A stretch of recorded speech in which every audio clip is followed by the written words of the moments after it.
الصلاۃ والسلام علیک یا رسول اللہ وعلی آلک و صحابک یا حبیب اللہ۔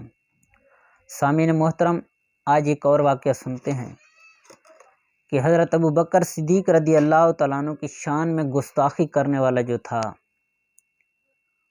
وہ کیسا ہو گیا اور اس کی شکل کیسی بن گئی۔ ایک بزرگ رحمۃ اللہ علیہ سے منقول ہے کہ میں نے ملک شام میں ایک ایسے امام کے پیچھے نماز ادا کی جس نے نماز کے بعد حضرت سیدنا ابو بکر و عمر رضی اللہ تعالی عنہما کے حق میں بد دعا کی۔ جب دوسرے سال میں نے اسی مسجد میں نماز پڑھی تو نماز کے بعد امام نے حضرت سیدنا صدیق اکبر اور حضرت عمر فاروق رضی اللہ تعالیٰ عنہ کے حق میں بہترین دعا مانگی۔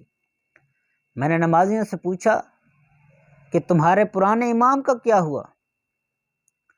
تو لوگوں نے کہا کہ آپ ہمارے ساتھ چل کر اس کو دیکھ لیجئے۔ میں نے جب ان لوگوں کے ساتھ چلا اور ایک مکان پر پہنچا، یہ دیکھ کر میں بڑی عبرت پکڑی اور حیران رہ گیا کہ وہ شخص جو پچھلے سال جس کے پیچھے میں نے نماز پڑھی تھی، وہ شخص کتے کی شکل بن گئی اور وہ کتا بن گیا ہے۔ تو سامعین محترم، اور اس کی آنکھوں کے اندر سے آنسو جاری تھے۔ تو جو صحابہ کرام رضی اللہ تعالیٰ عنہ کی شان میں گستاخی کرتا ہے وہ پھر دنیا جہاں میں ذلیل و خوار ہو کر رہ جاتا ہے، کیونکہ حضور نبی کریم علیہ السلام نے ارشاد فرمایا کہ صحابہ میرے ستاروں کی مانند ہیں، جس کی بھی پیروی کرو گے تم نجات پا جاؤ گے۔ تو سامعین محترم، ہمیں صحابہ کی شان میں گستاخی نہیں کرنی چاہیے۔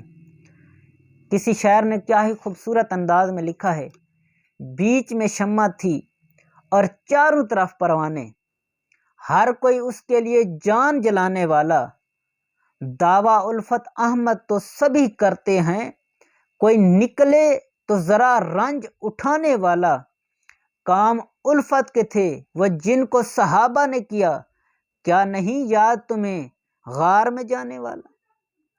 تو صدیق اکبر رضی اللہ تعالیٰ عنہ کی شان میں کبھی بھی زبان درازی نہ کریں۔ ان نے تو حضور نبی کریم علیہ السلام کا ہر موقع کے اوپر ساتھ دیا ہے، اور حضور علیہ السلام نے بھی کیسے ان سے محبت فرمائی۔ یاروں کے اندر رہے تو صدیق اکبر ساتھ تھے، غار کے اندر گئے تو حضور نبی کریم علیہ السلام کے ساتھ صدیق اکبر تھے، اور جب اس دنیا سے جانے لگے تو مزار کے اندر بھی صدیق اکبر ساتھ ہیں، اور قیامت کے دن حضور نبی کریم علیہ السلام نے فرمایا کہ قیامت کے دن میرے سیدھے ہاتھ میں صدیق اکبر کا ہاتھ ہوگا اور الٹے ہاتھ میں عمر فاروق کا ہاتھ ہوگا، اور قیامت کے دن بھی صدیق اکبر میرے ساتھ ہوگا۔